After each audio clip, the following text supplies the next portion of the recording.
കാളിദാസൻ പാടിയ മേഘദൂതമേ, ദേവിദാസനാകുമിൻ രാഗഗീതമേ, ചൊടികളിൽ തേൻകണം ഏന്തിടും പൈങ്കിളി, ചൊടികളിൽ തേൻകണം ഏന്തിടും പൈങ്കിളി, നീയില്ലെങ്കിൽ ഞാനേകനായി എൻ്റെ മൗനം മാത്രം. നീലവാനച്ചോലയിൽ നീന്തിടുന്ന ചന്ദ്രികേ, ഞാൻ രചിച്ച കവിതകൾ നിന്റെ മിഴിയിൽ കണ്ടു ഞാൻ. വരാതെ വന്നയൻ ദേവി നീലവാനച്ചോലയിൽ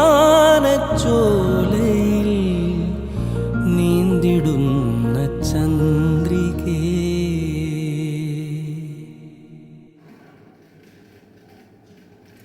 വനം, ജലം, ജീവന്റെ രണ്ട് ശ്വാസങ്ങൾ പോലെ മനുഷ്യന്റെ നിലനിൽപ്പിനെ നിശബ്ദമായി കാത്തു സൂക്ഷിക്കുന്ന ദൈവാനുഗ്രഹങ്ങൾ. വനദിനവും ജലദിനവും ഒരുമിച്ച് നമ്മോട് പറയുന്നത് ഒരു വലിയ സത്യമാണ്. വനമില്ലെങ്കിൽ ജലമില്ല, ജലമില്ലെങ്കിൽ ജീവനുമില്ല. വനങ്ങൾ മഴയെ വിളിച്ചു വരുത്തുന്ന പച്ച പ്രാർത്ഥനകളാണ്. മരങ്ങൾ ഭൂമിയുടെ ഹൃദയമിടിപ്പാണ്. അവയുടെ വേരുകൾ വെള്ളം പിടിച്ചു നിർത്തി നദികളായി ഒഴുക്കുന്നു.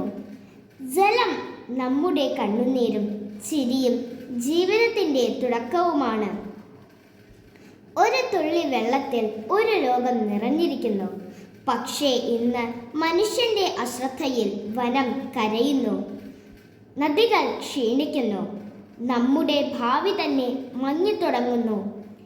വനവും ജലവും ഒരു കുടുംബത്തിൻ്റെ ചേർന്ന് നിൽക്കുന്ന രണ്ട് ആത്മാക്കൾ.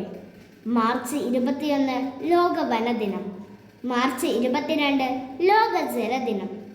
ഈ രണ്ട് ദിനവും നമ്മെ ഓർമ്മിപ്പിക്കുന്നത് ഇതാണ്: പ്രകൃതിയും ഒരു കുടുംബമാണ്. അവിടെ ഓരോരുത്തർക്കും ഒരു പങ്കുണ്ട്. വനം ഒരു കരുതലുള്ള അമ്മയെപ്പോലെ തൻ്റെ മടിയിൽ അനവധി ജീവികളെ ചേർത്ത് വളർത്തുന്നു, നിഴലായി കാത്തു സൂക്ഷിക്കുന്നു, ശ്വാസമായി ജീവൻ നൽകുന്നു. ജലം ഒരു സ്നേഹമുള്ള അച്ഛനെ പോലെ വീട്ടിൽ നിശബ്ദമായി എല്ലാം നിറവേറ്റുന്നവൻ. ദാഹം തീർക്കുന്നു, ജീവിതം മുന്നോട്ട് കൊണ്ടുപോകുന്നു. മഴ അവരുടെ സ്നേഹത്തിൻ്റെ ഭാഷയാണ്. വനം വിളിക്കുമ്പോൾ ജലം ആകാശത്തിൽ നിന്ന് തിരികെ വരുന്നു. നദികൾ അവരുടെ മക്കളെ പോലെ ഭൂമിയിലൂടെ ഓടിച്ചെന്ന് ജീവനെ പകരുന്നു. പക്ഷേ ഇന്ന് ഈ കുടുംബത്തിൽ ഒരു വിഷമമുണ്ട്. വനം മുറിയുമ്പോൾ അമ്മയുടെ ഹൃദയം വേദനിക്കുന്നു. ജലം മലിനമാകുമ്പോൾ അച്ഛൻ്റെ ശക്തി ക്ഷയിക്കുന്നു. അവരുടെ മക്കൾ നദികൾ വറ്റിപ്പോകുന്നു. ഒരു കുടുംബം തകർന്നു പോകുന്നത് പോലെ പ്രകൃതിയും മന്ദമായി തകർന്നു പോകുന്നു. അതിനാൽ ഈ കുടുംബത്തെ സംരക്ഷിക്കുന്നത് നമ്മുടെ കടമയാണ്. ഒരു മരം നട്ടാൽ അമ്മയ്ക്ക് ഒരു ചിരി നൽകുന്നതിന് തുല്യം. ഒരു തുള്ളി വെള്ളം സംരക്ഷിച്ചാൽ അച്ഛന് കരുത്തു കൂട്ടുന്നതിന് തുല്യം. വനവും ജലവും സന്തോഷത്തോടെ ഉണ്ടെങ്കിൽ ഭൂമി ഒരു സന്തുഷ്ട കുടുംബമായി മാറും.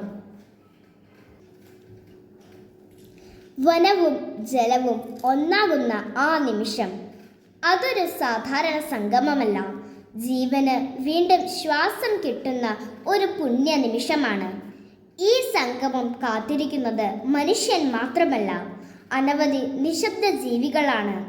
കാടിൻ്റെ ആഴങ്ങളിൽ ഒരു ചെറുപക്ഷി തൻ്റെ കൂടിൽ നിന്ന് ആകാശത്തേക്ക് നോക്കുന്നു. മഴ വരുമോ എന്ന പ്രതീക്ഷയിൽ. ഒരു മാൻ ഉണങ്ങിയ നിലത്തേക്ക് കാൽ വെച്ച് പുഴയുടെ പഴയ വഴികളെ തേടുന്നു. ഒരു ചെറുചെടി വേരുകൾ നീട്ടി ഒരു തുള്ളി ജലത്തിനായി പ്രാർത്ഥിക്കുന്നു. അവർക്കെല്ലാം ഒരേ ആഗ്രഹം: വനം വീണ്ടും പച്ചയായി ചിരിക്കണം, ജലം വീണ്ടും ഒഴുകിപ്പാടണം. വനം മഴയെ വിളിക്കുമ്പോൾ ആകാശം കരയുന്നു. ആ കണ്ണുനീർ തന്നെയാണ് ജലം. അത് പുഴയായി മാറി ജീവികളെ വീണ്ടും ചേർത്തു പിടിക്കുന്നു. ആ നിമിഷം ഒരു പക്ഷിയുടെ ചിറകിൽ സന്തോഷം തിരികെ വരും. ഒരു മൃഗത്തിൻ്റെ കണ്ണിൽ ഭയം മാറും. ഒരു ചെടിയുടെ ഇലയിൽ പച്ചപ്പ് വീണ്ടും തെളിയും. പക്ഷേ ഇന്ന് ആ കാത്തിരിപ്പ് നീളുകയാണ്. വനം മൗനത്തിലാണ്, ജലം ദൂരെയാണ്. ആ ജീവികൾ ഇന്നും കാത്തിരിക്കുന്നു. വനവും ജലവും വീണ്ടും കൈകോർക്കുന്ന, ജീവൻ വീണ്ടും ജനിക്കുന്ന ആ പുണ്യ സംഗമത്തിനായി അവർ ഒരേ സ്വരത്തിൽ ചോദിക്കുന്നു. വെള്ളിച്ചില്ലും വിതറി തുള്ളിത്തുള്ളിയൊഴുകും പൊരിനുര ചിതറും കാട്ടരുവി പറയാമോ നീ എങ്ങാണു സംഗമം, എങ്ങാണു സംഗമം. വെള്ളിച്ചില്ലും വിതറി